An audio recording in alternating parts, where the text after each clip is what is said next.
제가 예전에 어떤 사건 사고를 보여주는 한 프로그램을 봤는데, 거기서 한 남녀 연인이 길거리 지나가다가 오토바이 타고 있는 강도를 만났습니다.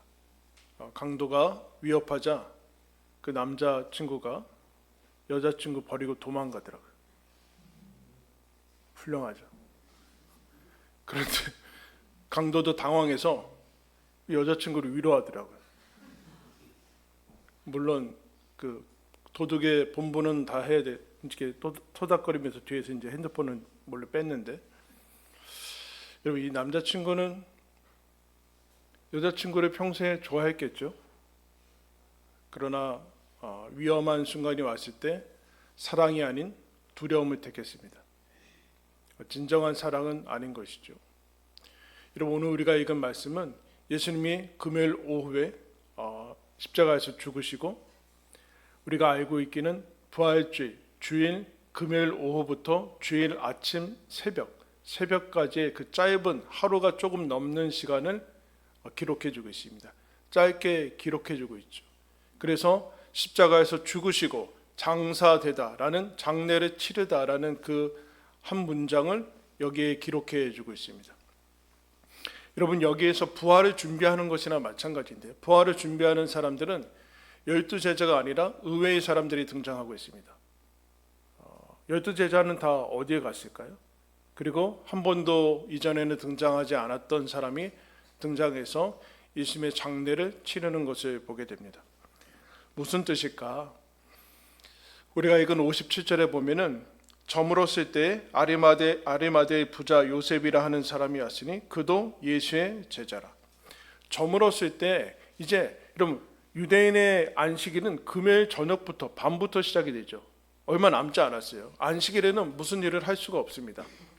이동도 할 수 없고, 이런 것, 그 장례나 이런 것도 할 수 없기 때문에 이 예수님의 장례를 치를 시간이 대단히 급박하고 얼마 남지 않았습니다. 그리고 토요일, 안식일이라고 여겨지는 그날은 아무것도 할 수 없죠. 그래서 빨리 이것을 해야 되는데, 아리마대 지역에 살고 있는 사람, 부자라고 지칭하는 요셉이라는 사람이 나와서 예수님의 장례를 이제 치릅니다. 먼저 58절에 빌라도에게 가서 예수의 시체를 달라고 하고, 그리고 시체를 받은 다음에 59절에 깨끗한 세마포, 수의를 예수님께 입히고, 그 다음에 아직 사용하지 않은 새 무덤에 넣고 예수님을 이제 장례 치릅니다. 여러분, 설명했지만 이스라엘의 무덤은 우리나라처럼 흙으로 하는 본붕이 아니라 동굴 같은 하나의 굴을 해서 그 입구를 돌로 막는 것이죠. 그래서 왜 새 무덤이라고 헛무덤이 있는가라고 할 수 있는데, 이스라엘의 장례는 한 사람이 죽으면 거기에 무덤에 넣고 시체가 몸이 다 부패할 때까지 기다립니다. 그럼 뭐 1년이든 2년이든 다 부패하면 뼈만 남겠죠. 그럼 그 뼈를 추스러서 납골당 같은데, 조상들의 묘실 같은데 모여둡니다. 그리고 다음에 또 누가 죽으면 다시 그 무덤을 쓰겠죠. 그런데 그 무덤이 아닌 새롭게 아직 사용하지 않은 무덤을 이제 예수님께 요셉이 사서 장례를 치른 것을 봅니다. 왜 그랬을까라고 할 때 57절 마지막 절에 뭐라고 얘기합니까? 그도 예수의 제자였더라. 근데 여러분, 지금 제자들이 다 도망갔다니까요. 모처에 숨어 있어요. 왜 숨어 있습니까? 베드로가 예수님이 잡혀갔을 때 대제사장의 그 뜰 안까지 가서 몰래 어떻게 되는지 봤죠. 그러자 그 주변과 여종들이 너도 한피지, 너 예수 제자 아니냐? 그러니까 어떻게 합니까? 부인했죠. 3번이나 부인합니다. 왜 그랬을까요?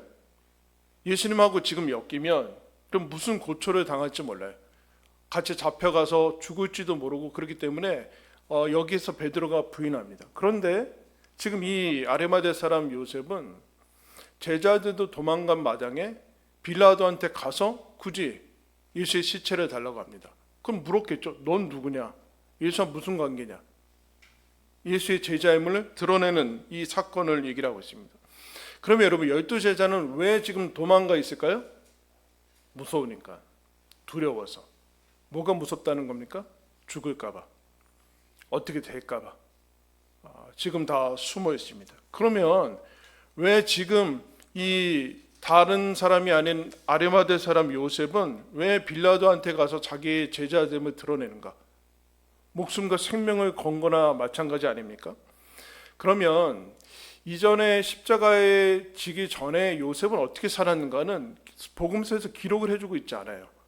그런데 이 사복음서의 이 지점, 이 시점에 다른 복음서에 보면은 요셉을 조금 더 설명해 줍니다. 마가복음에 보면 아리마대 사람 요셉이 와서 당돌이 빌라도에게 들어가 예수의 시체를 달라 하니 이 사람은 존경받는 공회원이요 하나님의 나라를 기다리는 자라. 여러분, 이스라엘의 최고 통치 기구는 사내들인 공회라는 겁니다. 거기에 한 사람이라는 거예요.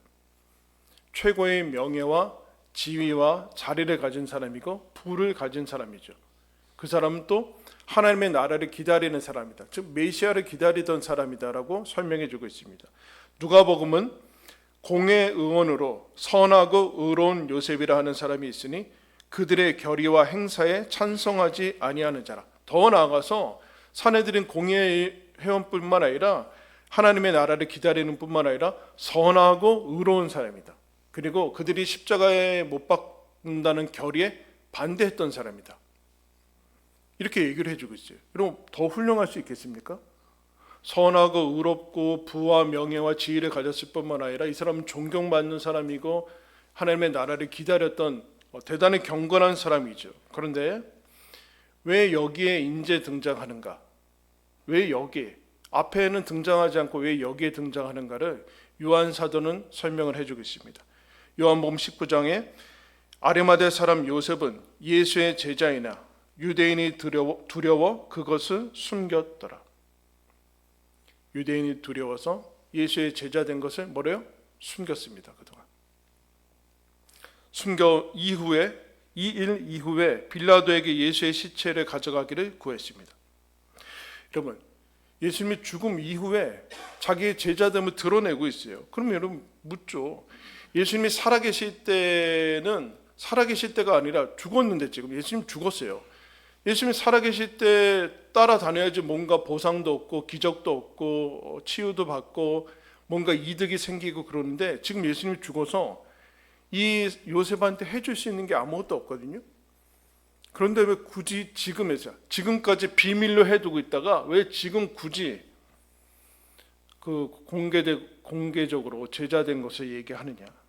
지금 제자됨을 얘기하는 것 자체가 부와 명예와 지위와 사내들인 공회의 회원의 자격과 사회적으로 출교를 당하고 심지어 생명의 위협을 받을 수 있는 위험인데 굳이 예수님이 죽은 다음에 이것을 그동안 잘 비밀로 지켰는데 왜 그랬을까? 라고 물어야 되는 거예요. 여러분, 우리는 혹시 부활을 믿어서다 라고 얘기할 수 있을지 모르지만 여러분, 부활을 믿은 사람은 아무도 없습니다. 부활 사건에 있어서 예수님이 부활이라는 것 자체가 역사적으로 나타난 적이 없었기 때문에 부활을 제자들도 그리고 어떤 사람도 부활을 믿은 사람이 없었어요. 이 사람 역시 만약에 이 요셉이 부활을 믿었다면 어떻게 했을까요? 무덤에 모시지 않았겠죠. 집으로 모셨을걸요? 왜? 몇 시간 있으면 깨어날 거니까. 그 모든 피들을 다 닫고 몇 시간 있으면 부활할 거니까 우리 집에 모셨을 거예요. 그러나 여러분, 부활이 뭔지 모릅니다. 지금 부활이 뭔지 모르고 믿지 않습니다. 그러면 왜 이 사람은 갑자기 그동안 유대인을 두려워서 숨겨왔던 제자됨을 여기에서 밝히고 있는가? 라고 물어야 되는 거죠. 십자가 이후에 이 요셉의 마음에 심경이 변화가 왔는데 이런 것이죠. 아리마대 사람 요셉은 그동안 예수님 편을 여러분 은연중에 잘 들었습니다. 그 결의에도 반대하고 예수님 편을 들면서 나름대로 살아왔습니다. 그래서 아마 이렇게 생각했을 거예요. 이제 내가 예수님 계실 때 예수님 이제 내가 공연 은퇴하고 우리 자식도 다 잘 키우고 그러면 예수님께 헌신하고 열심히 봉사하고 예수님을 따라다니겠다. 그런 생각을 했을 수 있습니다. 그런데 예수님이 불과 3년 만에 십자가에서 죽으십니다. 이렇게 빨리 가실 줄을 몰랐습니다. 예수님이 죽음을 보면서 무슨 생각을 했을까요? 죄책감 그리고 후회. 내가 예수님 살아계실 때 고백하지 못하고 예수님 살아계실 때 헌신하지 못하고 예수님 살아계실 때 정작 예수님을 한 번도 따라가지 못했다. 그래서 그는 예수님의 죽음을 보고 결단합니다. 뒤늦게나마 이제 이렇게 살고 싶지는 않다. 나중에 후회하면서 그러면 여러분 왜 후회했습니까? 왜 이전의 삶을 예수 제자됨을 드러내지 않고 있었어요? 두려워서 예수의 제자됨을 밝히지 않고 진정한 자기로 살지 않습니다. 두려움의 발목을 잡습니다. 두려움에 굴복했죠. 유대인들의 그 두려움에 예수 믿음을 숨기면서 살아옵니다. 그러나 정작 자기가 그 자리, 명예 그런 것들은 지켰을지 모르지만 다 잃어버렸죠. 예수님의 죽음 앞에서 이것이 모두 다 헛되고 잘못 살아온 것인 것을 깨닫습니다. 그래서 다시 이 삶을 반복하지는 않겠다.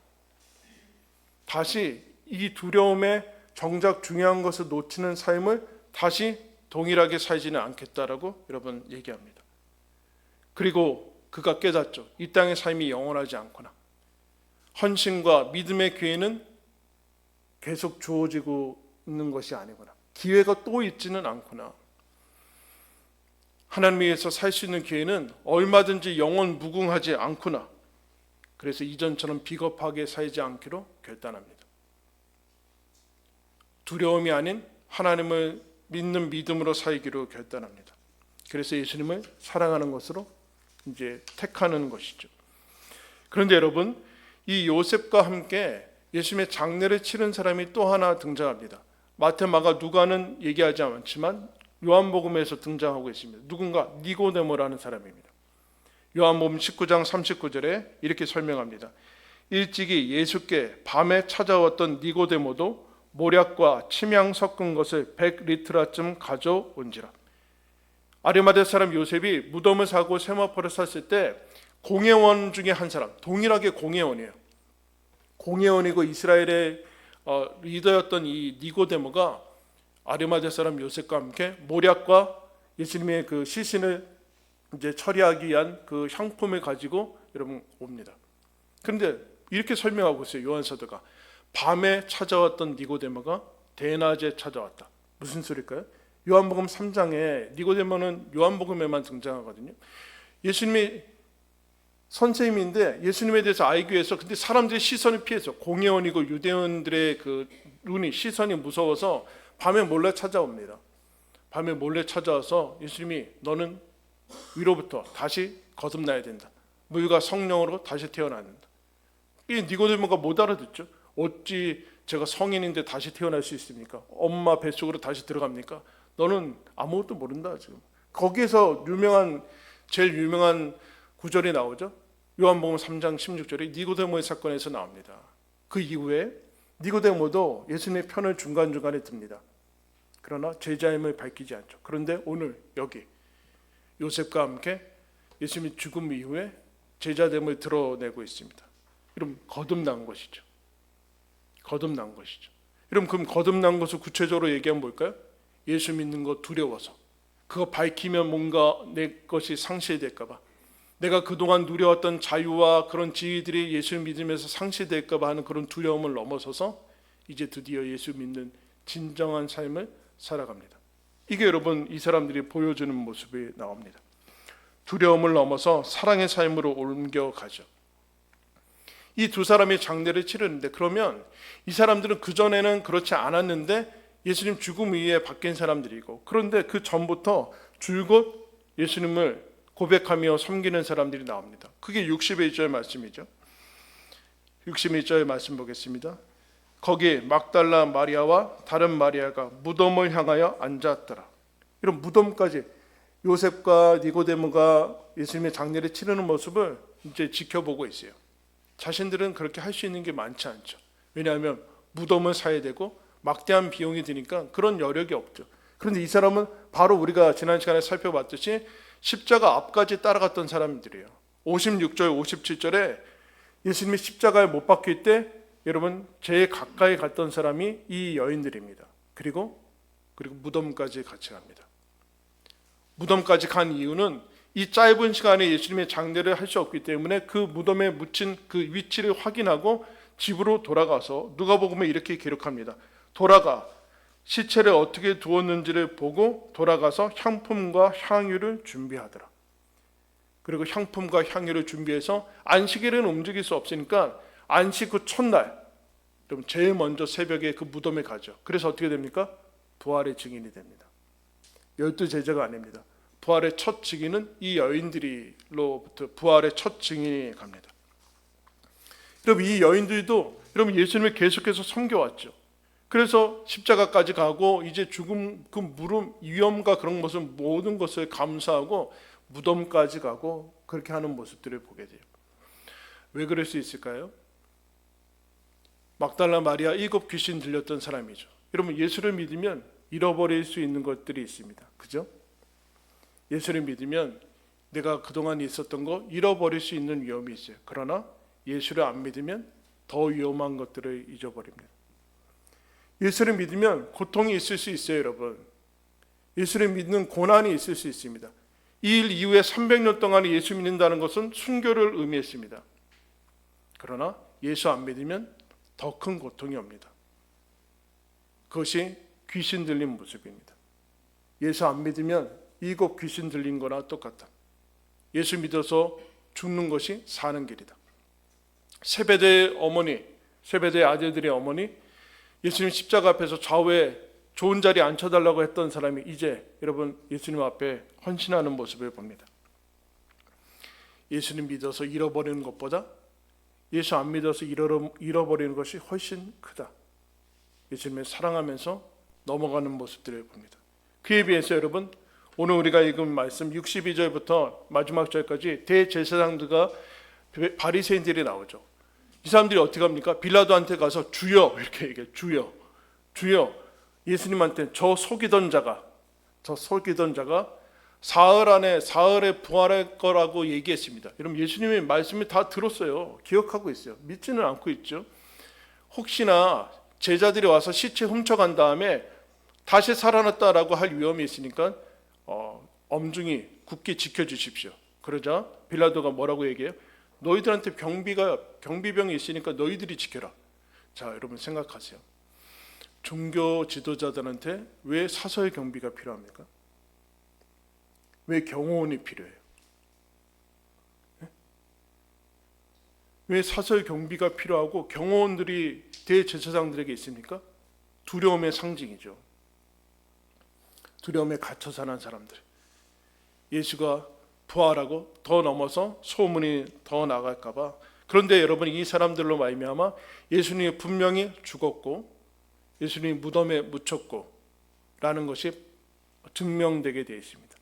예수님의 제자들이 시체를 훔쳐간 것도 아니고 예수님이 잠깐 기절한 것도 아니라는 것이죠. 완전히 죽어서 무덤에 묻혔고 그 무덤은 봉인됐습니다. 부활의 증인, 죽은 자 가운데서 살아났다라는 것이 이 사람들을 통해서 어쨌든 이루어지는 것을 보게 돼요.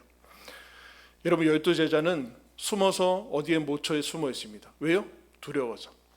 그런데 이 두려움을 넘어서 니고데모와 아리마대 사람 요셉은 두려움에서 빠져나와서 예수님을 사랑하는 삶으로 옮겨가는 것을 봅니다.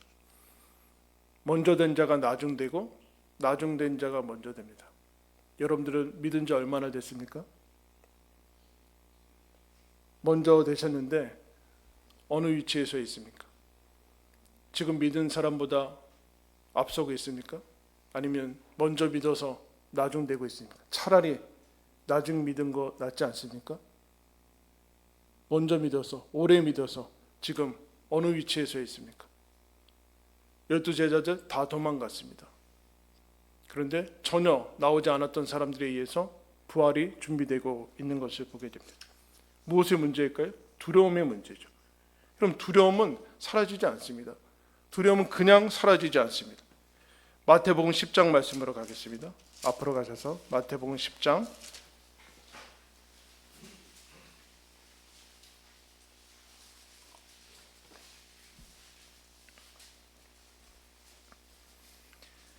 마태복음 10장 28절부터 보겠습니다.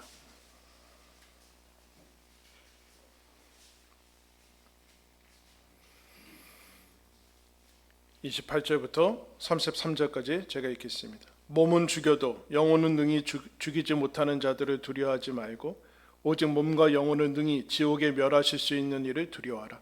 참새 2마리가 한 아사리온에 팔리지 않느냐? 그러나 너희 아버지께서 허락하지 아니하시면 그 하나도 땅에 떨어지지 아니하리라. 너희에게는 머리털까지 다 세신 바 되었나니 두려워하지 말라. 너희는 많은 참새보다 귀하니라.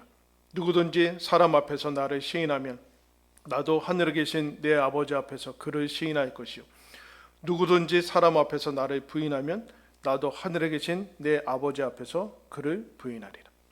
여러분, 왜 사람들이 하나님을 부인하죠? 하나님 보호 안 해주신다고 생각하는 거예요.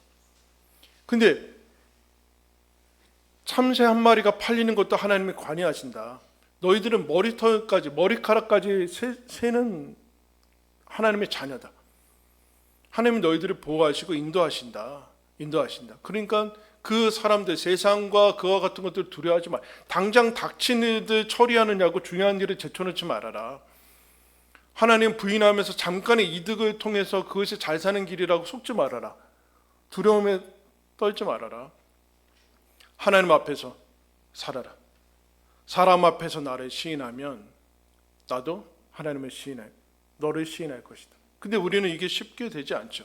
어떻게 될까봐, 뭔가를 잃어버릴까봐, 평판이 떨어질까봐, 욕먹을까봐. 이때는 여러분 300년 동안 이제 순교나 마찬가지, 모든 직장에서 쫓겨나고 가정에서 추방당하고 심지어 목숨을 잃을 위험을 감수하는 것이 예수 믿는 것인데, 여러분 오늘날은 어떨까요?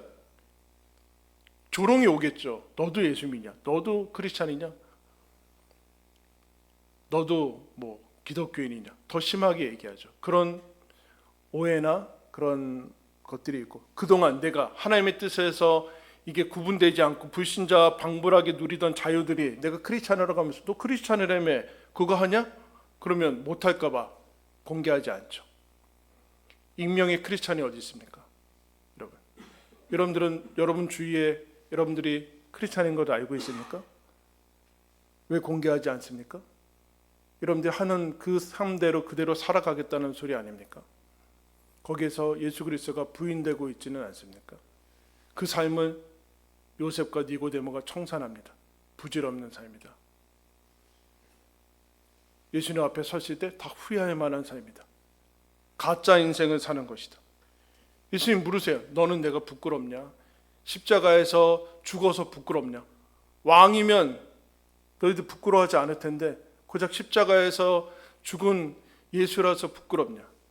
그리고 바람 같은 이 유행이 훨씬 낫지 무슨 시대착오적인 말씀에 구닥다리 같은 말씀을 붙들고 사는 것이 부끄럽냐? 그렇게 물으세요. 하나님의 말씀대로 살아가는 것이 부끄럽냐? 거기에서 이 사람들은 돌아섭니다. 요한사도, 니고데모와 요셉의 이야기를 전해줬던 요한사도가 요한일서에서 4장 18절에 이렇게 말씀합니다. 사랑 안에 두려움이 없고 온전한 사랑이 두려움을 내어 쫓는다. 무슨 얘기일까요? 사랑하지 않으면 두려움이 가득 찰 것이다. 사랑하지 않은 만큼 두려움이 엄습할 것이다. 그 자리를 채울 것이다. 그러면 너는 두려움에 끌려다니는 삶을 살게 될 것이다. 두려움이 아닌 온전한 사랑만이 두려움을 내어 쫓을 것이다. 하나님을 믿는 믿음 안에 예수가 우리를 위해서 죽으신 그 사랑이 우리 가운데 채워질 때 이 땅을 넘어서 두려움을 넘어서 사랑의 삶을 살 수 있을 것이다 라고 말씀해 주고 있습니다. 사랑하지 않은 만큼 두려움이 채워진다. 사랑해야 두려움이 밀려간다. 여러분, 우리는 모두 다 인생의 마지막에 서게 될 것이고 예수 앞에 서게 될 것입니다. 죽음의 이별 앞에서 여러분 우리는 후회합니다. 왜 진작 그 중요한 말을 하지 못했을까? 왜 우리는 급급한 일들, 이 땅의 삶을 쫓아가다가 왜 계속해서 중요한 일들을 미뤄뒀을까? 가족들에게, 사랑하는 사람들에게 왜 해야 될 말을 하지 못하고 해야 할 일을 제쳐두고 무엇을 그렇게 쫓아다니면서 분주하게 살았는가 후회할 것입니다. 하나님의 자녀로 살아가는 우리들은 하나님께서 주신 하나님 자녀의 이 인생을 왜 하나님 위해서 살아가지 않고 세상만 쫓고 살았는가 후회하게 될 것입니다. 왜 그랬을까요? 계속 기회가 있는 줄 알죠. 계속 시간이 있을 줄 알아요. 오늘이 마지막이라고 생각을 하는 사람은 없습니다. 계속 기회가 되고 내가 나중에 언제 헌신하고 언제 하나님을 위해 살겠다는 것입니까? 그 인생의 허망함을 예수 그리스도의 십자가 이후에 12 제자가 아닌 요셉과 니고데모가 보여주고 있습니다. 돌이켜라. 후회할 삶을 쌓아두지 말아라. 예수님을 사랑하는 것만이, 예수님을 믿고 두려움 없는 삶을 사는 것만이 진짜로 살아가는 삶이다 라고 말씀해 주고 있습니다. 여러분, 하나님께서 우리에게 또 다른 기회를 주셨습니다. 십자가로 말미암아 진정한 삶을 허락해 주셨습니다. 두려움을 넘어서 하나님을 사랑하고 그리고 나에게 주어진 삶을 진정으로 살아가는 그 길을 열어주신 것을 기억하며 이 길로 걸어가서 주님께서 주신 그 믿음의 삶을 누리시기를 예수님의 이름으로 축원합니다. 기도하겠습니다. 하나님